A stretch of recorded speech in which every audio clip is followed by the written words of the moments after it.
100.5.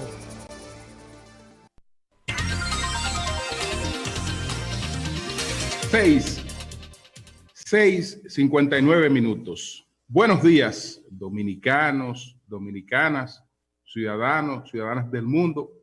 Julio Martínez Pozo, los comentarios de los temas más importantes en el programa de mayor influencia de la radio y de la televisión nacionales. En este jueves, 30 de abril, año 2020, buenos días a todo el equipo del Sol de la Mañana, a la audiencia de Sol, buenos días teleaudiencia de Telefuturo Canal 23, a las teleaudiencias del Canal 29 de Santiago de los Caballeros y el Canal 24 de Santo Domingo, que se incorporan a partir de las 9 de la mañana, todas las personas que siguen nuestros contenidos a través de las redes sociales. Buenos días a todos y a todas. Antes de dar a conocer nuestra agenda, expresar nuestras condolencias al querido amigo, el doctor César Mella Mejías, por el fallecimiento de su padre, el señor Ramón Mella. Así es que nuestro abrazo para César Mella y para toda su familia en este momento. Entonces, señores, estos son los temas. Los efectos de la pandemia agudizan la exclusión en la globalización. Las precisiones de la vicepresidenta Margarita Cedeño sobre las ayudas del programa Quédate en Casa. La aplicación o la aprobación de un financiamiento de 650 millones de dólares por parte del FMI al Estado Dominicano para enfrentar la pandemia. Entonces, hay una advertencia que hace Waldis Taveras a los nuevos alcaldes que han estado haciendo declaratoria de emergencia, y está pues la verificación que hace CIT Latinoamérica, ya expresando una variación en el mercado electoral dominicano. A esas cosas pues vamos a referirnos, empezando por una reflexión sobre lo que nos ocurre a nosotros y lo que pasa en el mundo en estos momentos con la pandemia. Es decir, lo que se está viviendo, que tiene muy escasos precedentes en términos propiamente globales, no solo nos lleva a unas consecuencias económicas de ralentización de la economía, de agudización de la pobreza, sino que también abre otras interrogantes sobre el futuro inmediato del mundo. Si vamos hacia un mundo mejor o si vamos hacia un mundo mucho más desigual. Lamentablemente no hay la menor garantía de que vayamos hacia un mundo mejor por todo lo que esto crea. Y en términos políticos, entonces hay muchos temores sobre lo que pueda salir de esta situación. En distintas etapas hemos estado igual, es decir, contemplamos una coyuntura determinada y nos preguntamos hacia dónde nos conduce esa coyuntura. Por ejemplo, a partir de lo que fue la Primera Guerra Mundial, hubo muchas reflexiones sobre el futuro de la humanidad, y hubo reflexiones muy pesimistas. Está el caso de un escritor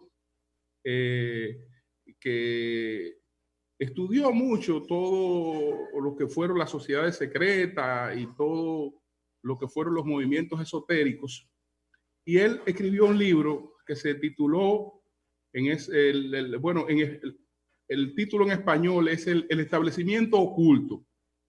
Me refiero a John West. John West escribe, o James West escribe el establecimiento oculto. Y hay una expresión que él emplea para analizar el momento que está viviendo la humanidad en esas circunstancias, que siempre se me ha quedado ahí un poquito clavada. Él hablaba en esos momentos de que el mundo vivía en un momento, en una coyuntura de huida de la razón. Es decir, todo lo que nos espera a partir de lo que estamos viviendo después de este proceso de la Primera Guerra Mundial, él lo focaliza en el establecimiento oculto que nos conduce hacia un mundo donde la razón ha huido, la razón se ha escapado y todo lo que todo lo que viene en términos políticos son sin razones. Entonces, en distintos momentos eso ha ocurrido, que a partir de fuertes crisis económicas, pues tenemos fenómenos que no los explicamos en términos políticos, porque parece que el mundo se sumerge en una pérdida en una huida de la razón, como él le llamaba. En esos momentos, la huida de la razón era porque muchas personas, incluso con un gran calado intelectual, se habían refugiado en prácticas espirituales, no necesariamente prácticas religiosas, sino en prácticas espirituales que lo llevaban a una búsqueda interna, a descubrimientos internos. Y entonces eso hizo revivir pues una serie de tradiciones que se supone que la modernidad las había sepultado.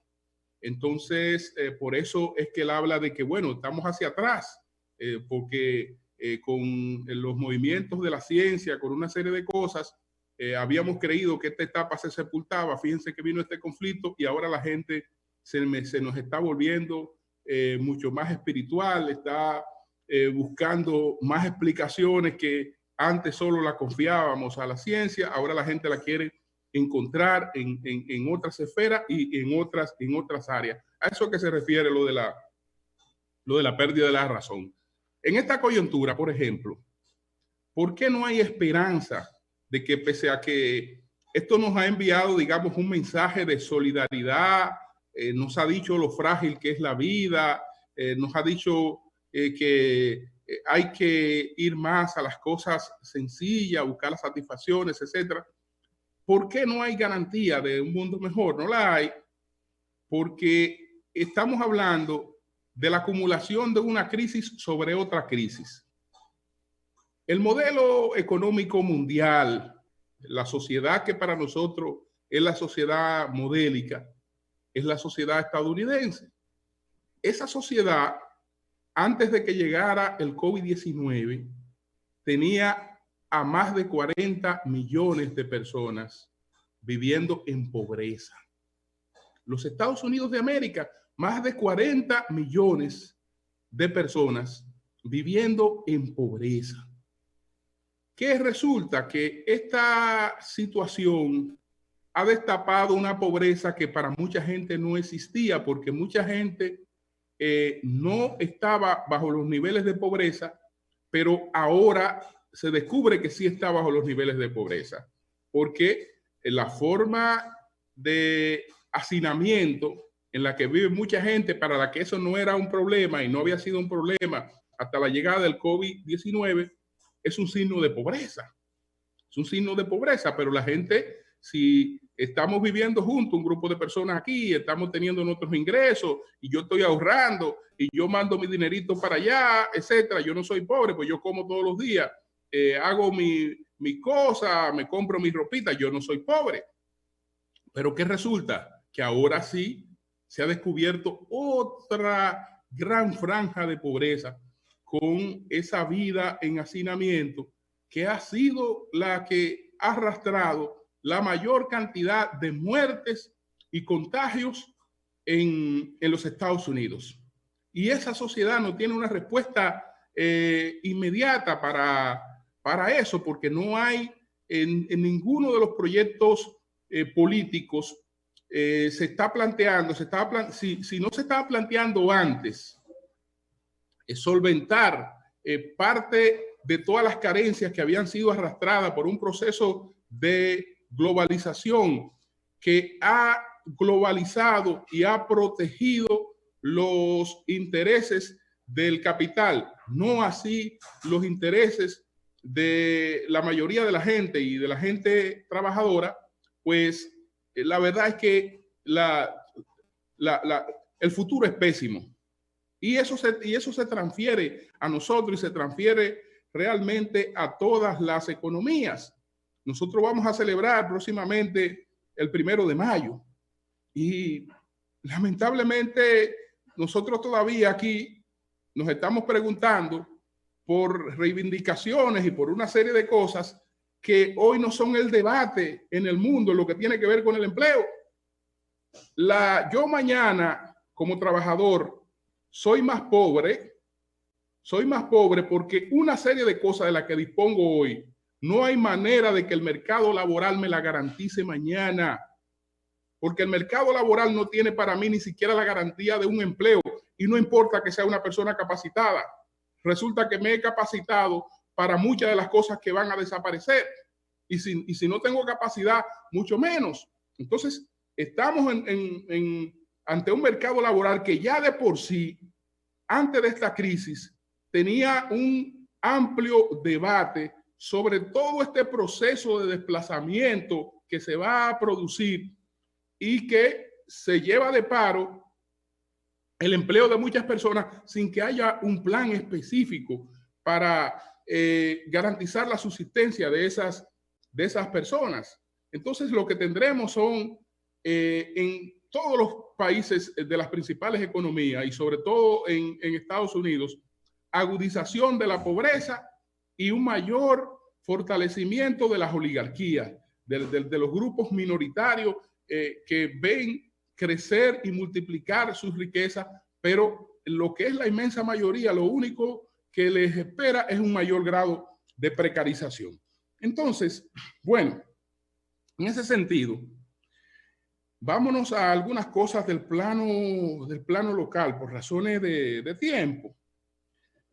Ayer, la vicepresidenta Margarita Cedeño hizo una nueva exposición. Y esa nueva exposición lo que indica es que el gobierno nunca es tarde para aprender. Nunca es tarde para aprender. Y creo que el gobierno de Danilo Medina en esta crisis ha demostrado que tiene un aprendizaje sobre lo importante que es informar y comunicarle a la gente. Lo importante es hablarle a la gente, hablarle con franqueza, hablarle con claridad, hablarle con honestidad. ¿Por qué? Porque eso evita que reinen las confusiones, que el que quiera crear desasosiego lo cree, porque si la gente no tiene información, pues recibe todo lo que le van bombardeando. Entonces, ella explicó ayer cómo opera el programa Quédate en Casa. Y lo que me gusta de esta explicación es que ese programa, primero, está basado en un instrumento que, como ella explicó, es el mejor que puede tener el Estado para la aplicación de sus políticas sociales, que es el SUIBEN, que no viene a improvisar. Es decir, ahora no se ha venido a improvisar sobre la base de que tenemos que auxiliar a mucha gente que está en niveles muy precarios y entonces ahora tenemos que salir a investigar quiénes son esas personas. No, el Estado Dominicano ya contaba con un levantamiento que le daba informaciones muy precisas sobre quiénes son esas personas y dónde están. Entonces ella explicó cómo se trabajó esto durante el año 2018 y 2019, un formulario de 95 preguntas, riguroso, un trabajo riguroso para que sea un instrumento de canalización de políticas sociales sin ningún tipo de discriminación y efectivas esas políticas sociales. Entonces, explicó esto, pero no se queda ahí, porque eso que es lo mejor que tenemos para distribuir las políticas sociales, ese que es el mejor instrumento que tenemos para las políticas sociales, es una obra humana, lo que quiere decir que es falible, lo que quiere decir que puede tener equivocaciones, que puede tener un margen de error, que puede tener exclusiones, y ella lo admite. Entonces dice, mire, aparte de esto que tenemos aquí, nosotros hemos estado tomando en cuenta todo lo que parezca ser una exclusión, y para añadir las 70,000 hogares más, se han aperturado muchos canales para que la gente se comunique y exprese su interés en estar allí. Y entonces hizo referencia a varias cosas publicadas en distintos medios de comunicación. Y entonces el Estado no asumió esto, ni el gobierno, como una crítica, sino que cada uno de los casos en los que gente que entiende que puede estar en el programa Quédate en Casa ha expresado su inconformidad, esos casos han sido investigados. Y ella ofreció ayer detalles que yo no voy a repetir aquí por razones de tiempo, de cómo en distintos...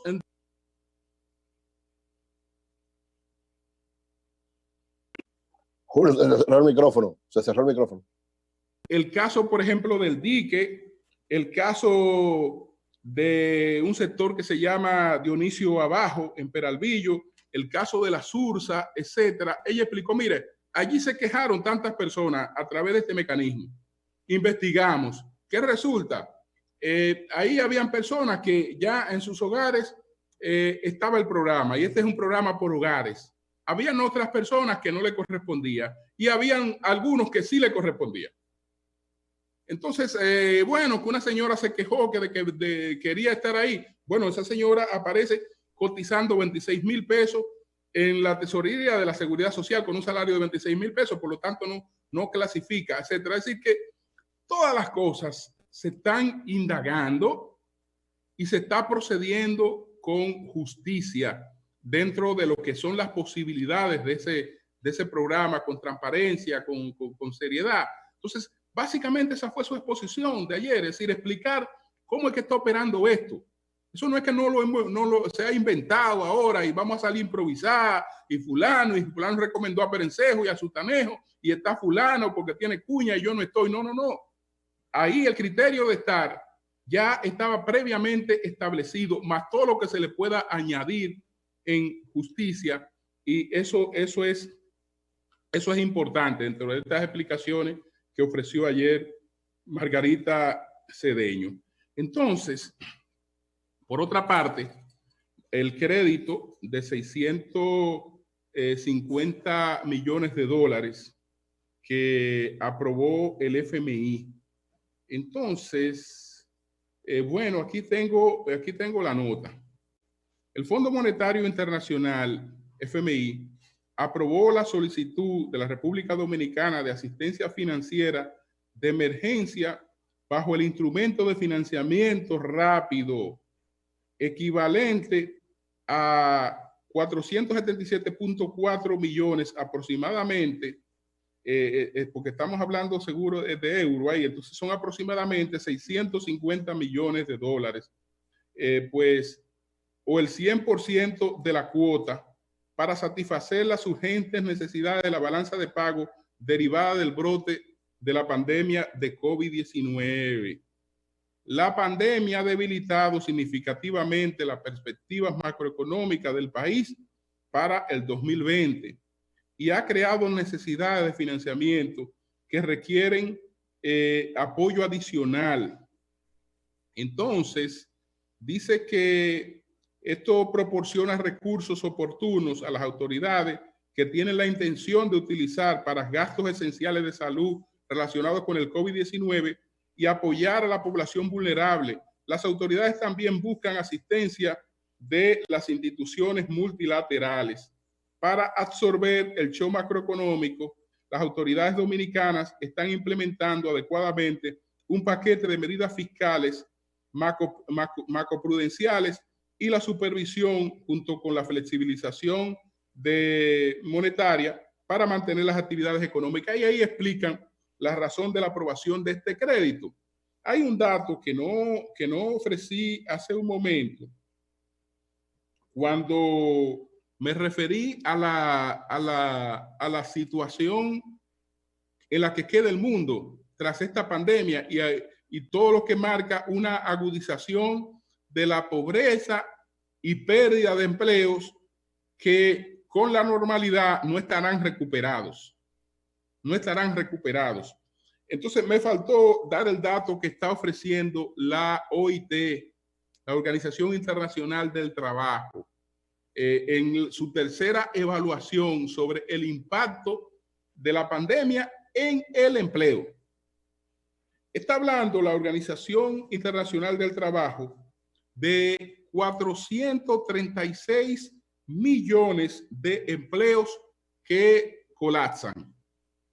De esos 436 millones de empleos que colapsan, estamos hablando de que hay 232 millones del comercio mayorista y minorista.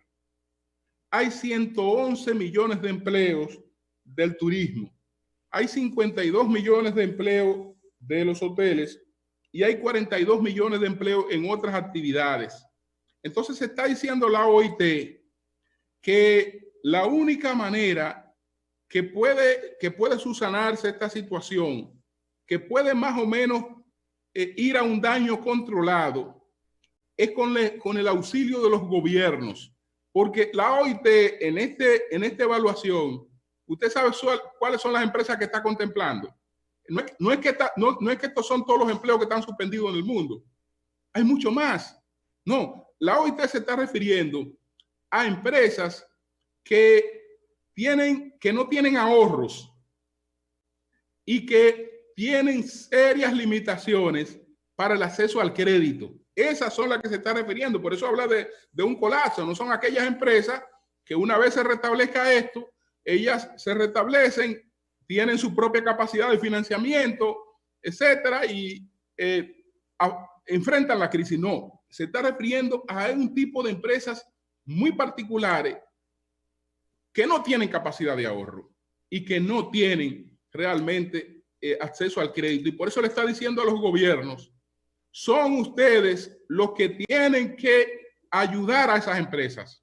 Son ustedes los que tienen que salvar esas empresas, porque de lo contrario van a tener las terribles consecuencias sociales en el futuro inmediato que esta situación está pues deparando, que esta situación está pues provocando. Entonces, bueno, hay una advertencia que ha hecho Waldis Tavera, que solo la vamos a dar a nivel de titular para después hablar de lo del cambio en el mercado electoral. Hay una advertencia que está haciendo Waldis Taveras. Hay varias salas capitulares y nuevos alcaldes que han producido declaratorias de emergencia. Waldis Tavera dice que eso carece de objeto, pero además que es inconstitucional, que están tomando una atribución que no le corresponde, porque la declaratoria de estado de emergencia solamente aplica para los que manejan, digamos, la parte represiva del Estado, que no la manejan los ayuntamientos. Entonces, él está diciendo que lo único que se logra, para lo único que sirve la declaratoria de emergencia que están haciendo los alcaldes, para lo único que sirve, dice Waldis Taveras, es para permitir que los nuevos alcaldes manejen con discreción los fondos en ese periodo, pero que eso no sirve para ninguna otra cosa. Además de que es inconstitucional. Y recuérdese que difícilmente aquí haya una persona que tenga mayor conocimiento de lo que es la vida municipal, de lo que son sus funciones, que Waldis Tavera, y está advirtiendo que eso que están haciendo los alcaldes y los ayuntamientos es un disparate, y que lo único que eso da es la posibilidad de que el alcalde maneje recursos de manera discrecional, pero que eso no sirve para ninguna otra cosa. Entonces, los que han llegado a las alcaldías con un compromiso de transparencia no deberían apelar a ese mecanismo porque el mecanismo lo único que le garantiza es la posibilidad de manejar fondos a su discreción. Eso por una parte. Por otra parte, señores, yo no experimento en estos momentos ninguna sorpresa cuando empiezan a producirse mediciones con credibilidad que marcan una variación importante en el comportamiento del mercado electoral dominicano. ¿Por qué yo no experimento ninguna sorpresa? Porque el mercado electoral dominicano hizo el día 15 de marzo algo que se coloca por encima de cualquier encuesta. Y eso habló. Es decir, las elecciones del 15 de marzo, así como hablaron de un modo y establecieron que un partido pues resultó beneficiado en las principales plazas electorales, en los municipios principales, en la mayoría de los municipios principales, que un partido resultó beneficiado ahí. Así como eso habló de inmediato, después trajo unos números fríos que no se pueden ignorar. Algunas personas han dicho, pero bueno, es que se trata de votaciones distintas, como que el que está haciendo este comentario es un analfabeta que está analizando política por primera vez. Señores, todos los analistas políticos, todos los estrategas políticos, todos los asesores políticos, cuando hay un proceso, parten de una extrapolación del proceso electoral que se haya producido de manera anterior para saber cuál es el curso que pueden tomar los acontecimientos. Y sobre todo cuando es un proceso que ha sido inmediato. Sobre todo que ha sido un proceso inmediato. Entonces, ese es un elemento que en lo que es el marketing político siempre ha operado, que es la extrapolación, y su grado de certeza está por encima del que marque cualquier encuesta, no importa que sea la encuesta más prestigiosa del mundo. No importa que sea la encuesta más prestigiosa del mundo. Esa es una encuesta real. Y esa encuesta real, ya hemos insistido en lo que esa encuesta real dijo. Bueno, la Junta en sus resultados oficiales, la Junta Central Electoral lo estableció en sus resultados oficiales y dijo, miren, el Partido Revolucionario Moderno y su bloque sacaron un 43% de los votos, un 42 puntos, casi 43 de los votos, y el PLD y su bloque sacaron un 40% de los votos. Señores, esa encuesta, mañana se puede publicar una Gallup y no está por encima de esa.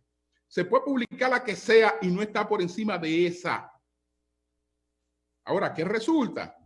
Que eso que no es una encuesta, sino que es una expresión real de las preferencias, cuando entonces lo analizamos en función de lo que pasa con los bloques presidenciales,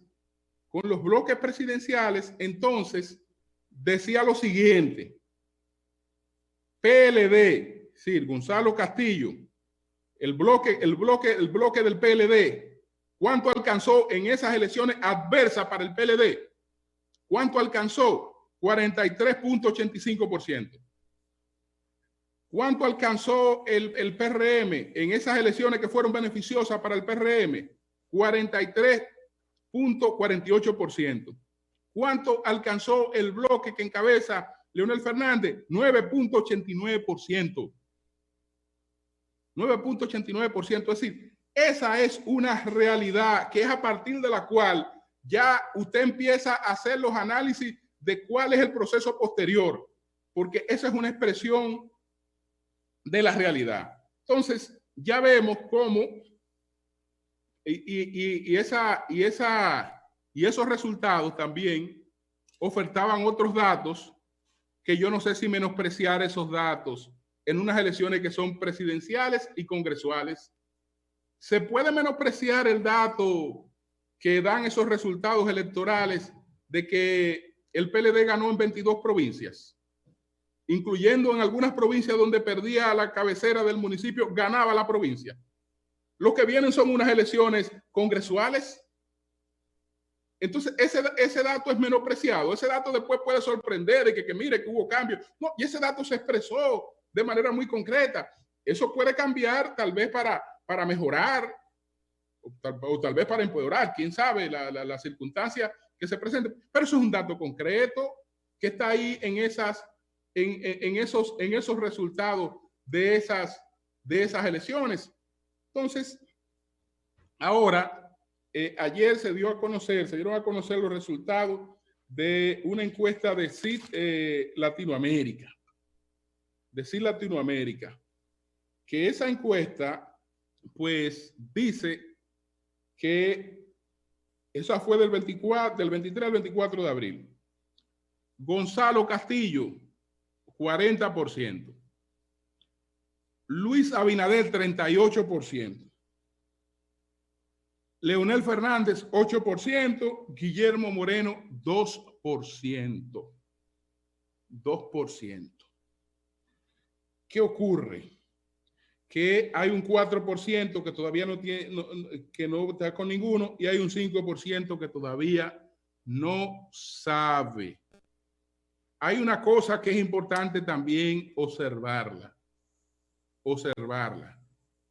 Hasta ahora, ustedes no han visto al sector de Gonzalo Castillo publicando encuestas, publicando encuestas o haciendo publicar encuestas. No lo ha hecho.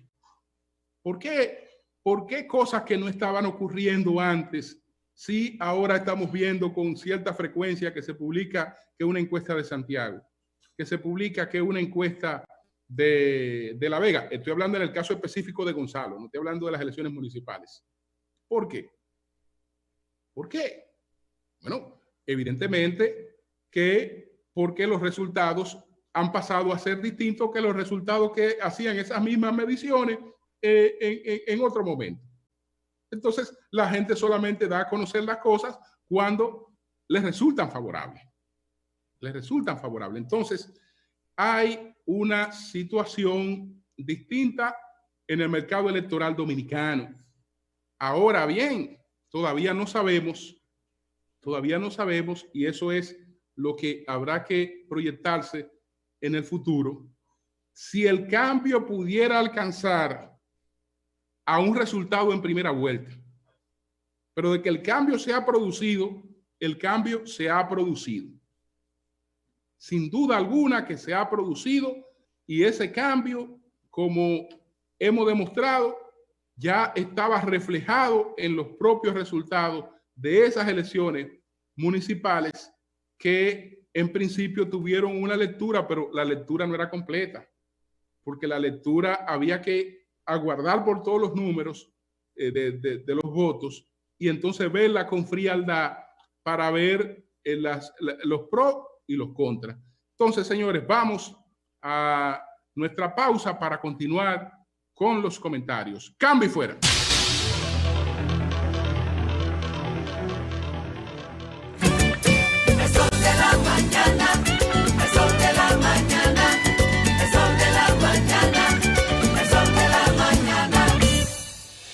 Con el objetivo de detener la expansión de